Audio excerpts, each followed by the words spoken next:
தரிசிக்கு ஏற்ற நன்மைகளை பெற்றுக்கொள்வானா. என்ன நன்மைனா அது ஆசீர்வாதம். அது ஆவிக்குரிய ஆசீர்வாதம்.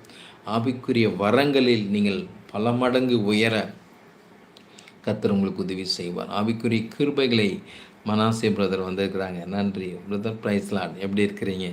ரீபா ஷந்து ரியாந்தராபா ரிமாக்கரு ஷதூரிய கதரா என்னோடு இணையறவங்க எல்லாருமே உலகத்தை கலக்கிறவங்களாம் நீங்கள் மாறணுங்க. அதுதான் தேவன் ஆசைப்படுறார். எப்படி ஒரு எலியாவோடு எலிசா இணைந்தபோது அந்த 2 மடங்கு வல்லமையை பெற்றுக்கொண்டாரோ அதே போல் ரிமா ஷந்து ரிமாக்கரு ஷதூரியாந்தராப்பா. நன்றிப்பா நன்றிப்பா நன்றிப்பா. மனசே உங்கள் மேலே ஒரு தேவ கிருபை பிரதர். தேவ கிருபை உங்கள் மேலே இறங்குறத பார்க்குறேன். தேவ வல்லமை இறங்குறத பார்க்குறேன். ரிஷத்தோக்கா தியாந்தரா பாஷத்தோ ரொம்ப சந்தோஷமாக இருக்குது. அநேகர் உங்களை வெளிப்படுத்துகிறீங்க. ஆண்டவர் பேசுகிறத நீங்கள் வெளிப்படுத்துகிறீங்க. அதனால் கர்த்தர் ரொம்ப சந்தோஷப்பட்டு பேசுகிறார். ரிஷந்தோக்கா தியாந்தராபா ரிமா ஷந்தோ ரியாந்தராபா. ஆவியில் பலன் உள்ளவர்களாய் ஒரு நெருப்பில் இடப்பட்ட ஒரு விதையாய் மாற கர்த்தர் உங்களுக்கு உதவி செய்வார். நம்புறீங்களா? நம்புகிறவங்க ஒரு ஆமீன் சொல்லுங்கள். ஆண்டவர் என்னை ஒரு நல்ல ஒரு பயன்படுத்தணும். ஆண்டவரை நல்ல ஒரு விதையாய் பயன்படுத்தணும். விதையாய் இந்த தேசத்தில் என்னை கர்த்தர் ஒரு அக்கினியாய் பயன்படுத்தணும்னு நீங்கள் ஆசைப்பட்டீங்கன்னா கர்த்தர் உங்களை ஒரு அக்கினியாய் மாற்றிடுவாருங்க. ரீமா ஷந்து ரியாந்தராப்பா.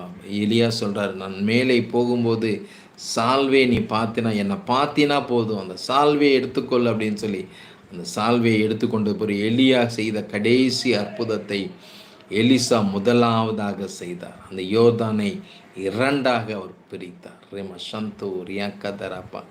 நிச்சயமாய் நீங்கள் ஆண்டவரை நோக்கி பார்க்கும்போது, இயேசு கிறிஸ்துவை நோக்கி பார்க்கும்போது அவருடைய பரிசுத்தம், அவருடைய ரட்சிப்பு, அவருடைய வல்லமை என்கிற சால்வை உங்கள் மேலே விழுகிறதை உங்களால் உணர முடியும். I enter in to the prophetical rain. கண்டிப்பாக பிரதர். ரிமா ஷந்து ரியாந்தராபா ரிமா கரு. உங்களெல்லாம் கர்த்தர் நீங்களாம் அவ்வளோ அக்கினியாக பயன்படுத்துவார் மனசு. உங்களெல்லாம் நீங்களாம் இன்னும் வைராக்கியமாக தானியலை போல் ஒப்பு கொடுத்தீங்கன்னா அவங்க மேலே இருக்க பிரதிஷ்டெல்லாம் அந்த மாதிரி பிரதிஷ்டை மனசே. ரிமா ஷந்து ரியாந்தராப்பா. நன்றிப்பா நன்றிப்பா நன்றிப்பா.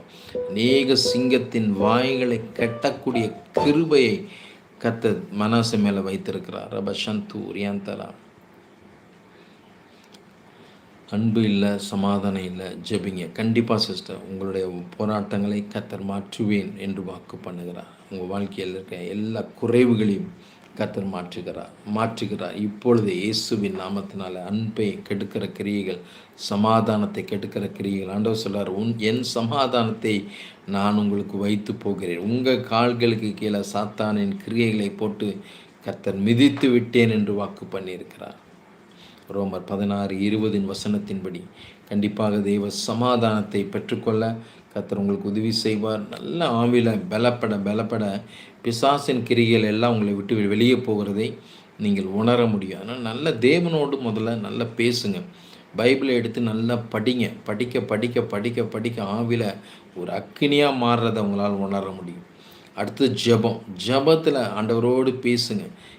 வேதத்தில் அவர் உங்களோடு பேசுகிறாரு. ஜெபத்தில் நீங்கள் அவரோடு பேசும்போது அது ஒரு மிராக்கிளான ஒரு பெரிய ஒரு என்கவுண்டராக அது மாறிடுது. ரிமா ஷந்தூரியா கதர். அதே போல் சூப்பர் நேச்சுரல் பவரை கர்த்தர் உங்களுக்கு கொடுத்துட்றாரு. அப்படிலாம் வளர்ந்தவங்க தான் நாங்கள்லாம்.